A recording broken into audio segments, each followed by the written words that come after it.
Your Honors, actually, ako po ay hindi po na-harass, hindi po na-abuse.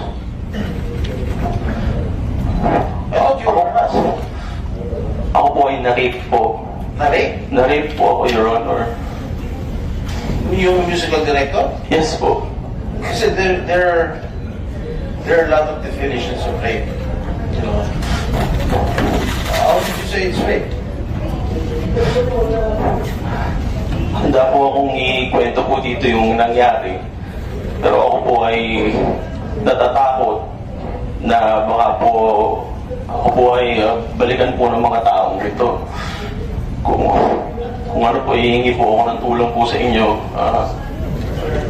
Senator Jinggoy and Senator Ropit, na ako po ay para magkaroon po ako ng lakas ng loob para po masabi po ito, itong story ko po. For 19 years po, ay kinip ko lamang po ito dahil sa takot ko nga po sa kahihiyan. Si Mr. Gerald Santos, Yes, po. kasama po ang ating si Atty. Ferdinand Topacio. Good morning po. I heard that Your Honors po. only in Facebook, I heard your rants in, I read your rants in Facebook. Yes po. What happened? This happened 2005, am I correct? Yes po. You're only 15 years old? Yes po, Your Honor. Yes, 2005 po nangyari, and nilabas ko po ito noong 2010. Why did it take you 5 years?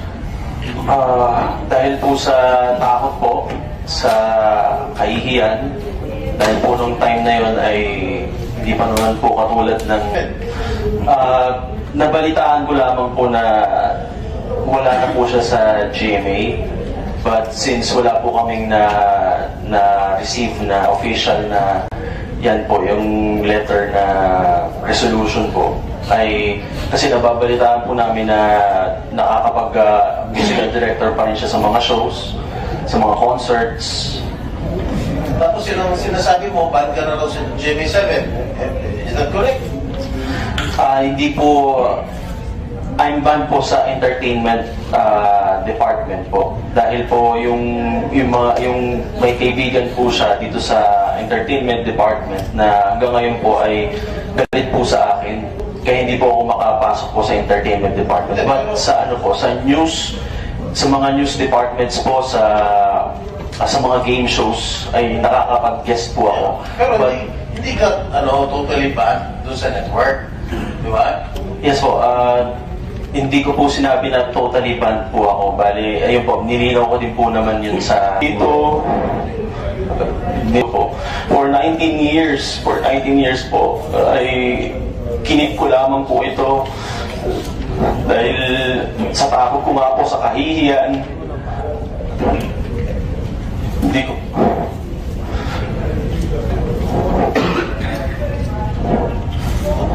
dahil iyang-iya po talaga ako, lalo na po nung panahon na yon, dahil nung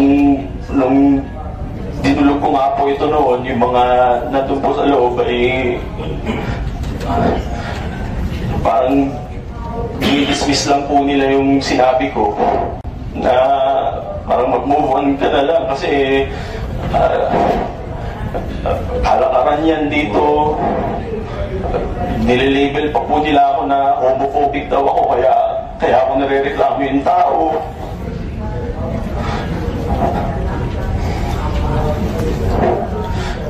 I was only 15 years old at that time, Your Honors. So wala po talaga akong lakas ng loob. Nung mangyari po yung pang-abuso po sa akin, wala po akong lakas ng loob talaga. Contestant pa lang po ako noon. And may power talaga po siya over us, over me. Kaya hindi ko po nasabi talaga agad. Even nung sinabi ko po sa parents ko yan, galit na galit po sila, iyak na lang po kami ng iyak. Particularly, lolo ko po. Kinamatayan na nga po ng lolo ko yan dahil sa sama ng loob niya. 2 years after, namatay po yung lolo ko kasi sasama ng loob na po dyan kasi hindi po ako nabigyan ng katarungan po. So nangyari po sa akin. Okay, NJ, what are the legal remedies that Mr. Santos can make, considering the circumstances or statements he just gave? Kasi, is there a prescriptive period sa rape? Sir, yes. Ilan taon? I think, sir, it's 20 years, but I'll check po because he is a minor when the crime was committed. So baka po, mas matagal po yung prescriptive period niya. But for grave offenses po, it's 20 years na pwede pa siyang Are you I'll contemplating, check po the exact years. Mr. Santos, are you contemplating of filing charges Yes against po. the director? Yes po, Your Honor. Even though- Kasi ang tagal ko na po talagang gusto po itong, kaya lang natatakot po talaga ako and wala po akong means. Your Honor, ako po ay naginip load po ako sa inyo. Tutulungan niyo po ako kasi ang tagal ko na po nitong tinago lang po sa ano ko po eh. Yung after po nung No, that's why you're... Yung after po nung nagreklamo kami sa GMA, nung natanggal po ako sa GMA, pero halos gumapang po kami para lang mabuhay yung career ko. Kami po ng manager ko, nandito po yung manager ko, si Kuya Pokoy. That's why we are still investigating and aided legislation. Kasi I've heard in members of showbiz, together with Senator Robin, this has been prevalent since the 90s. That's why we're going to submit, maybe the committee of Senator Robin is going to submit a committee report with regard para matigil na itong sexual harassment within the movie industry. Opo, yes It's po. been going on since early 90s. Opo, yun po nung mangyari. Hindi lang lalaki pati babae. Pati babae, hindi lang lalaki. Yun po, sobrang gumapang po kami at nagpasalamat na lang po talaga ako na yung mga interviews ko po actually yung sinasabi kong marami pong beses na gusto ko sumuko na kasi dumating po talaga sa point na parang gusto ko na rin pong tapusin po yung buhay ko kasi po ako rin po yung breadwinner ng family ko. So, hirap na hirap po talaga ako kung paano ko po itataguyod pa yung family ko na napigilan po yung mga opportunities po sa akin. Kumusta naman ang career mo ngayon? Sa ngayon po, wala po akong Umalis ka sa GMA7, ba lumipat ka sa TV5? TV5 po, pero You're asking for a release from GMA7, correct? yes po, Your Honor. You transfer to TV5. Yes po, binigyan po nila ako ng opportunity po doon na makapag-show sa weekly show din po nila. Pero eventually ay hindi naman po nag-prosper yung shows at nawala din po ako. Wala rin nangyari. Yes po. At yun po, napapasok na po ako sa teatro at thankfully po ay dumating po yung pangalawang parang second wind po nung career ko nung nabigyan po ako ng opportunity po sa Miss Saigon po. Nakapasok po ako sa Miss Saigon. Doon lang po talaga nabuhay lang uli yung loob ko po, yung confidence ko na kumbaga halos nasira na po parang pinrevent na po ang yung opportunities ko po, yung mga pagkakataon ko po dito sa Pilipinas. And thankfully po yun, nabigyan po ako ng opportunity sa international stage. Very good. Anyway, you have your lawyer beside you, top-notch lawyer beside you, Ferdinand. Nagpapasalamat nga po ako sa kaibigan po si Atty. Tomasio. We will not prevent you from filing a rape case against your accuser, against your yung Yes po. musical director. We will not prevent you. That's your prerogative. So you seek advice from your lawyer. Bali, po kasi, si attorney po ay talagang binigyan lamang po ako ng oras po ngayon at siya po ay legal counsel ko for now, but after this po ay talagang ako po ay kailangan ko po humanap po ng aking legal counsel for the case po.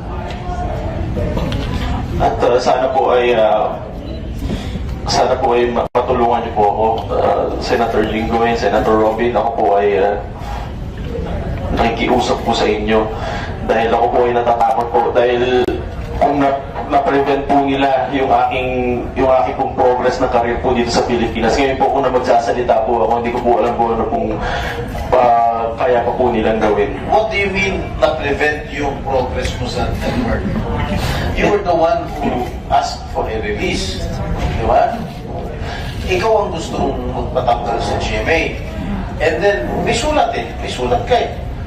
Saan ba yun? Nagpaparelease lang po ako nun, Your Honor, sa GMA Artist Center. Yes. Oh. And we wanted po na sa GMA network itself kasi po ay talagang actually una po kasi namin sinumbong yung aking reklamo sa GMA Artist Center and wala po silang action na ginawa po.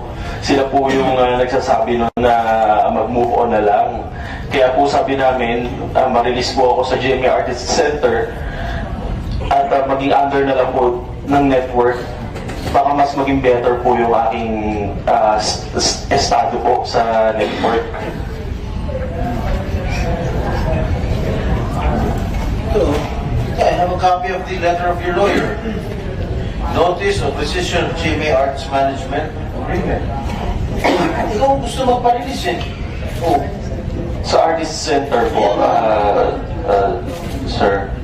Di ba yun ang bubuhay, yun ang nag-build up sa mga artista, yung Artist Center? Opo, pero may mga artists po na under GMA network itself po. So nagpaparelease ka sa Artist Center? Opo, doon po sa artist management nila. Pero pwede pong under GMA network ka po at that time. Sinisip mo pa, unfortunately, GMA has failed to perform its obligation under the agreement as discussed in Mr. Santos' letter dated February 9, 2010. On the basis of the above, our client has decided to rescind the agreement. Who? Accordingly, this letter constitutes formal notice of rescission of the agreement effective upon receipt hereof.